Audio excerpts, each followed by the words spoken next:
त्यागी साहब हैं, लगातार सामाजिक कामों में भी एक्टिव रहते हैं और शंभू बॉर्डर पे भी कई बार अपनी हाज़िरी दर्ज कराई है।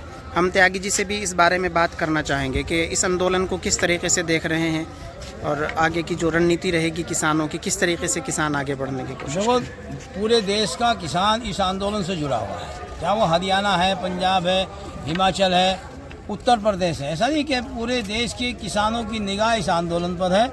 और हम सरकार से कोई नई बात नहीं मांग रहे, न सरकार से हम कोई भीख मांग रहे हैं। जो सरकार ने वादे किए थे किसानों के साथ में सरकार में आने पर कि हम एमएसपी की गारंटी कानून बनाएंगे, हम 15 लाख रुपए खाते में देंगे। चलो 15 लाख को छोड़ दो, उनका तो जिक्र ही कहीं नहीं है।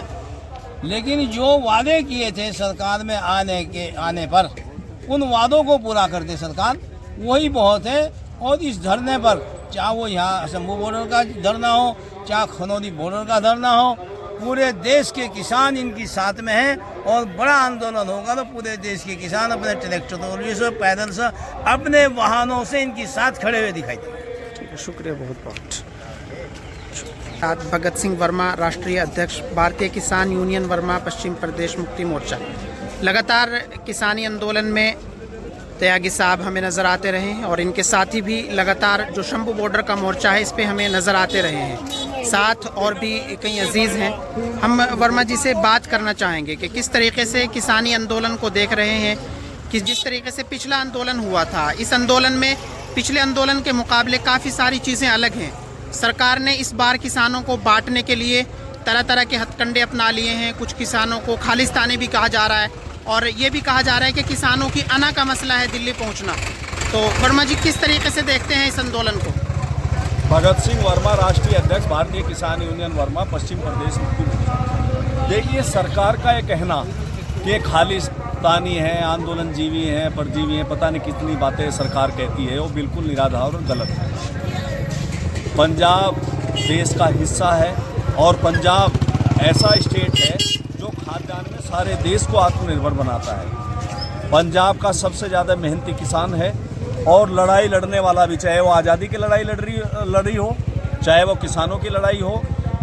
आज़ादी की लड़ाई में भी यहाँ के 93% जो नौजवान थे उन्होंने फांसी खाई है।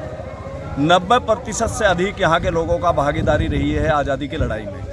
आज एक बार फिर देश का अन्नदाता किसान ये कह सकते हैं कि पंजाब के किसानों के या पंजाब की लीडरशिप के अंदर देश में किसानों की लड़ाई लड़ने का काम कर रहा है और ये धन्यवाद के पात्र हैं पंजाब के किसान।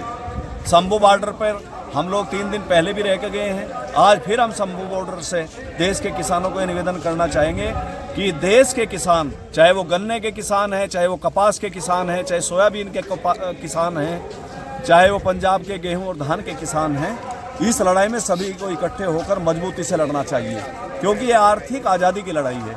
भारत एक कृषि प्रधान देश है और मैं दावे से कह सकता हूं कि देश के अन्नदाता किसानों को उसकी फसलों का लाभकारी मूल्य तो दूर, लागत मूल्य भी सरकार नहीं दिला पाई। इन्हीं नरेंद्र मोदी जी ने 2013 में कहा था कि हमारी सरकार आई तो हम देश के अन्नदाता किसानों को उनकी फसलों का लाभकारी मूल्य देंगे। डॉक्टर MS स्वामीनाथन आयोग की रिपोर्ट को लागू करेंगे। क्या वो रिपोर्ट लागू हुई? मैं दावे से कह सकता हूं कि इस देश के अन्नदाता किसानों को यदि डॉक्टर MS स्वामीनाथन आयोग की रिपोर्ट के तहत किसानों को उनकी फसलों का लाभकारी मूल्य मिलता तो इस देश के अन्नदाता किसानों को 400 लाख करोड़ रुपए मिलने चाहिए थे। लेकिन सरकार की गलत नीति के कारण इस देश के किसानों को लागत मूल्य भी नहीं मिला। यदि लागत मूल्य भी किसानों को मिल जाता तो 100 लाख करोड़ रुपए किसानों को मिलते। और मैं दावे से कह सकता हूं कि जब तक किसानों की परचेजिंग पावर नहीं बढ़ेगी, देश आर्थिक रूप से मजबूत नहीं हो सकता है। आप लोग समझ लीजिए कि आज वर्ष 2000 में इस देश के अन्नदाता किसानों पर 1 लाख करोड़ रुपए कर्ज था, जो आज बढ़कर 25 लाख करोड़ रुपए हो गया है। तो देश के किसानों और मजदूरों को 25 लाख करोड़ रुपए सरकार को, मोदी सरकार को समाप्त करना चाहिए, राइट ऑफ करना चाहिए। जिस तरह से देश के 100 कारपोरेट घरानों के 15,45,000 करोड़ रुपए राइट ऑफ किए गए हैं, इसी प्रकार देश के किसानों और मजदूरों के भी सभी कर समाप्त होने चाहिए। देश के किसानों को उनकी फसलों का लाभकारी मूल्य मिलना चाहिए। डॉक्टर MS स्वामीनाथन आयोग की रिपोर्ट को लागू करना चाहिए। देश में गन्ने की मुख्य फसल है गन्ने का लाभकारी मूल्य देश के और प्रदेशों के गन्ना किसानों को कम से कम 600 रुपये क्विंटल दिलाना चाहिए। चीनी मिलों से भुगतान 14 दिन के अंदर मिलना चाहिए।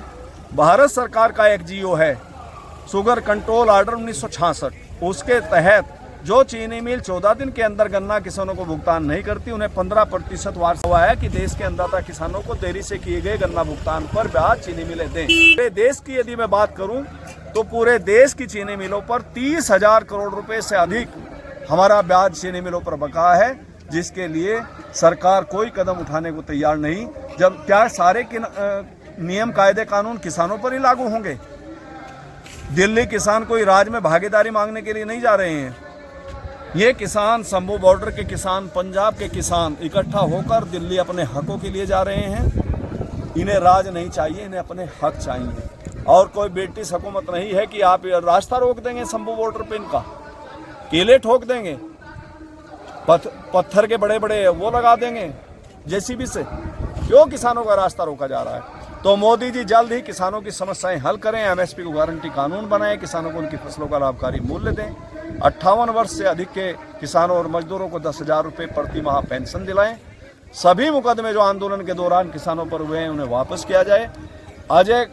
अजय कुमार मिश्रा टैनी जो सरकार में बैठे हैं उन्हें तत्काल बर्खास्त किया जाए, क्योंकि उनके लड़के ने और 120 बी के वो मुलजिम हैं, उन्हें तत्काल मंत्रिमंडल से बर्खास्त किया जाए। जब तक किसानों की समस्याएं हल नहीं होंगी, किसानों के मुकदमे वापस नहीं होंगे, तब तक ये किसान 17 दिन आज हुए हैं यहाँ शंभू बॉर्डर पे, चाहे 17 महीने होंगे, ये किसान अपने घर जाने वाले नहीं। अच्छा, इस बार पंजाब के किसान तो हर बार की तरह आपको पता है एक्टिव रहते ही हैं, और हर बार जब भी कोई मुद्दा होता है तो पंजाब के लोग बहुत बहादुरी और हिम्मत के साथ आगे बढ़ते हैं।